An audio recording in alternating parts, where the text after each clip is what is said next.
ತಮಿಳುನಾಡಿನಲ್ಲಿ ವಿಜಯ್ಗೆ ಕಾಂಗ್ರೆಸ್ ಸಹಾಯ ಹಸ್ತ. ತಮಿಳುನಾಡು ಕೈ ಘಟಕಕ್ಕೆ ಅಧಿಕಾರ ನೀಡಿದ ಹೈಕಮಾಂಡ್. ವಿಜಯ್ ಸಂಪುಟದಲ್ಲಿ ಕಾಂಗ್ರೆಸ್ಗೆ 2 ಸ್ಥಾನದ ನಿರೀಕ್ಷೆ. ಕೇರಳಂನಲ್ಲಿ ಕಾಂಗ್ರೆಸ್ನಿಂದ ಸಿಎಂ ಆಯ್ಕೆ ಕಸರತ್ತು. ಹೈಕಮಾಂಡ್ನಿಂದ ವೀಕ್ಷಕರ ನೇಮಕ. ಇಂದು ಸಂಜೆ ಅಥವಾ ನಾಳೆ ಕಾಂಗ್ರೆಸ್ ಶಾಸಕಾಂಗ ಪಕ್ಷದ ಸಭೆ.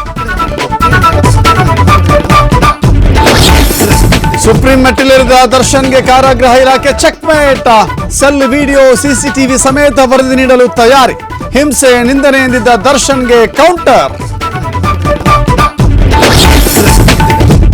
ಪಂಜಾಬ್ನಲ್ಲಿ ಬಿಎಸ್ಎಫ್ ಕಚೇರಿ ಬಳಿ ಗ್ರೆನೇಡ್ ದಾಳಿ. ಅಮೃತ್ಸರದ ಖಾಸಾದಲ್ಲಿ 2 ಕಡೆ ಬ್ಲಾಸ್ಟ್. ಸೇನಾ ನೆಲೆಗಳ ಬಳಿ ಸ್ಫೋಟದ ಹಿನ್ನೆಲೆ ಹೈ ಅಲರ್ಟ್.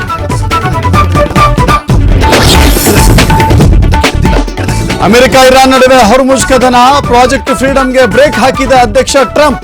ತಟಸ್ಥ ದೇಶಗಳ ಹಡಗು ಹೊರತರಲು ಮಾಡಿದ್ದ ಪ್ಲಾನ್ ರದ್ದು.